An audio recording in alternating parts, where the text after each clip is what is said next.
Eu sou a acadêmica Marli Scherer, do curso de Licenciatura de Educação do Campo, da UFPEL. A minha escola parceira, onde desenvolvi o estágio, é a Escola Municipal de Ensino Fundamental Coruinha da Rom, que se localiza no distrito de Padre Gonzales, município de Três Passos, sendo a escola que eu trabalho 40 horas, com o turno de segundo ano pela parte da tarde e pela manhã com o quinto ano. Eu fiz meu estágio com a turma da Educação Infantil, com 18 alunos, que era turma multisseriadas, maternal e jardim.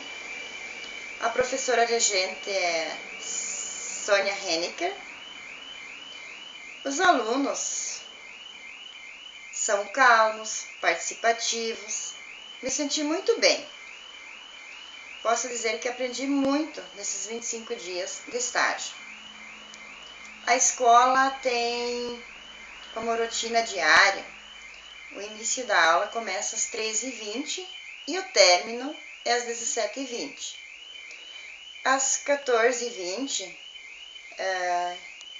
elas descem para o refeitório, comem a merenda, e depois, às 15 horas, eles têm o lanche que trazem de casa, que é na sala de aula. Depois a gente saía para fazer a higiene bucal. E na rotina semanal, na segunda-feira, era feito a rodinha de conversa, de novidades, onde cada um contava o que tinha acontecido no final de semana, o que fizeram. E na terça-feira, no primeiro horário, tinha educação física na quadra. E na quarta-feira, depois do recreio, também tem horário de educação física. E depois do recreio também retiravam livros da biblioteca para levar para casa para ler com os pais. Na quinta-feira tinha a hora da leitura, onde cada um pegava o livrinho, lia de sua maneira, e o ajudante do dia contava a historinha. Sempre era escolhido 2 alunos, então iniciava pelo ajudante do dia. Ele contava o que ele tinha entendido do livro, olhando as figuras, e depois ele escolhia um coleguinha para contar também. E na sexta-feira tinha a hora do conto, onde era integrado todas as turmas e sempre tinha um professor de uma turma que contava a historinha, ou também os alunos faziam a apresentação para as outras turmas. No início da aula, sempre a gente começava com uma oração, um cantinho, depois a gente fazia a chamadinha com o crachá, usando as fichinhas com os nomes também. Às vezes as crianças tiravam as fichinhas e davam para o coleguinha, e às vezes eu fazia a chamadinha. Eu quero certificar um erro que percebi, que consta no meu projeto, que eu coloquei que o meu estágio teria começado, seria dia 30/8, que seria em agosto, mas foi em setembro, 30 de setembro, 30/9.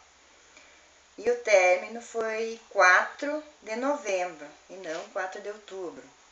Então eu coloquei, quando a prof. Tainara estava fazendo a visita no meu estágio, eu coloquei para ela, e ela disse para mim colocar no meu relatório esse erro. A escolha do meu tema foi os animais. Foi a pedido da professora, pois sempre o município reúne os professores e faz o plano trimestral para todas as escolas.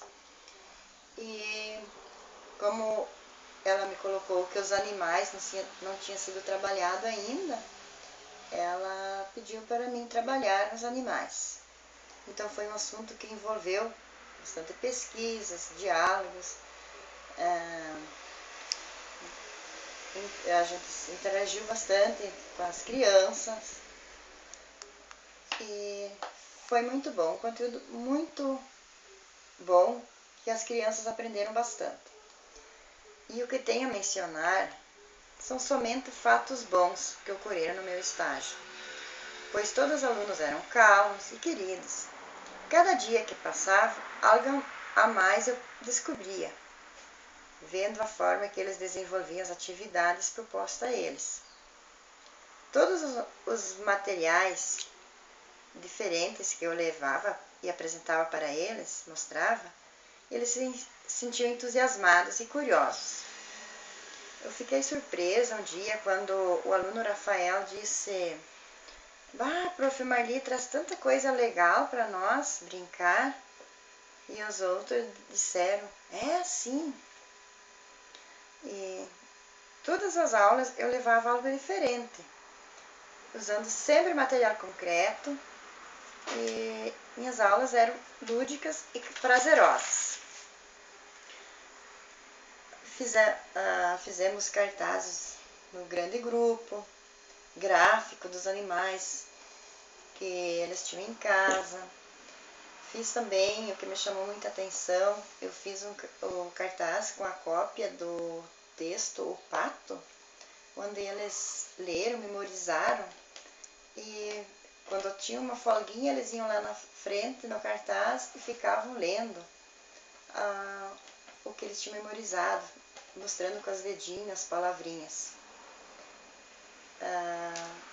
Fiz experiências, também fomos fazer a visita numa propriedade onde tinha, num aviário que tinha 13.200 pintinhos, tinha vacas, onde a gente questionou, pedindo para eles quantas patas tem a vaca, e as duas vacas juntas, então eles estavam no concreto, eles contavam e falavam, então que também me chamou muita atenção.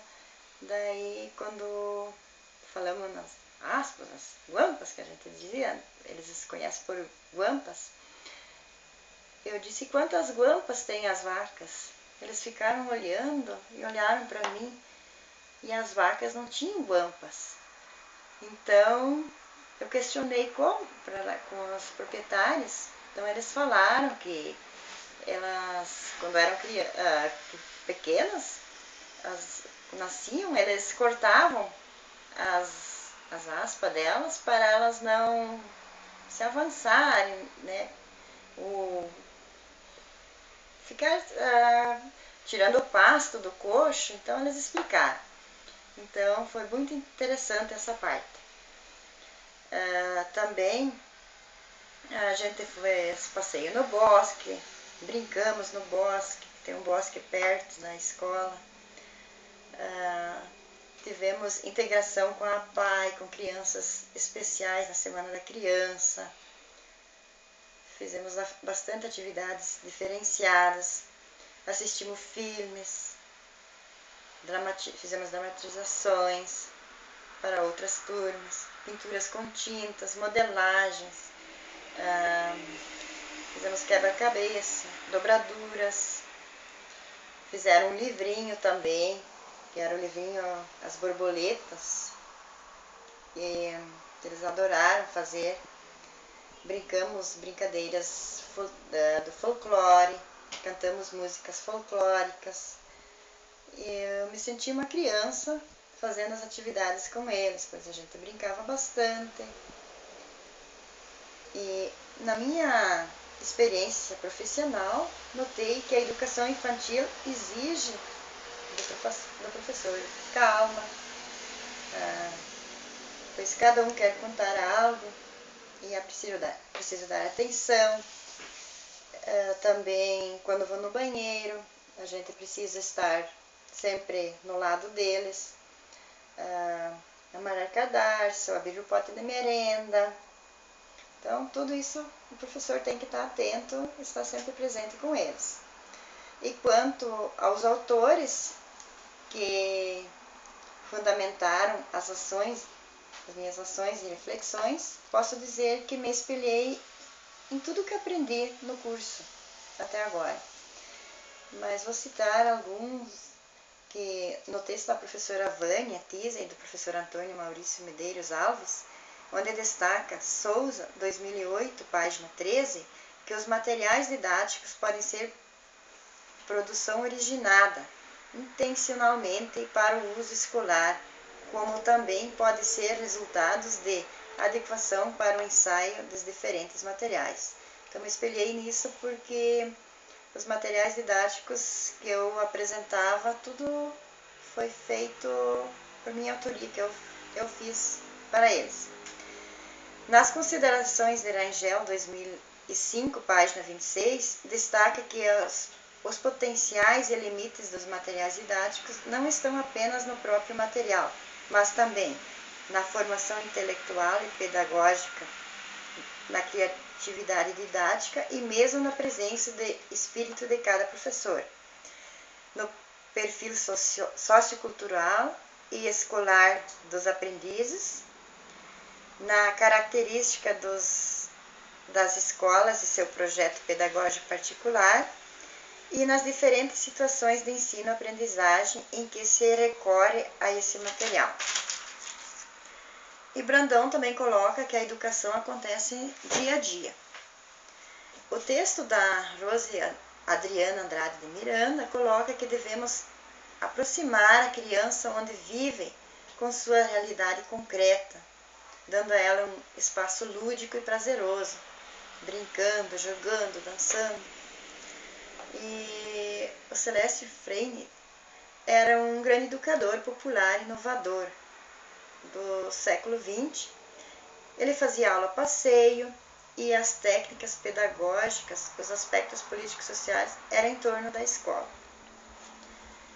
O pensamento de Freire depende da opção do educador e do seu compromisso com as classes populares e com a construção de um projeto de futuro. O movimento do método proposto por Freire em 1995 é o que caminha contexto concreto, vivido para o contexto teórico. Exige curiosidade, rigorosidade, criatividade, a problematização e o diálogo. Em minhas considerações finais, então, eu posso dizer que foi de grande valia este estágio de 25 dias, que aprendi muito. E um aspecto importante foi em relação aos planejamentos, tanto do projeto quanto aos planos de aula. Hoje tenho outro olhar, comparo em uma forma mais significativa. Tudo foi interessante e é com esse intuito que posso dizer que foi satisfatória por mais uma jornada cumprida.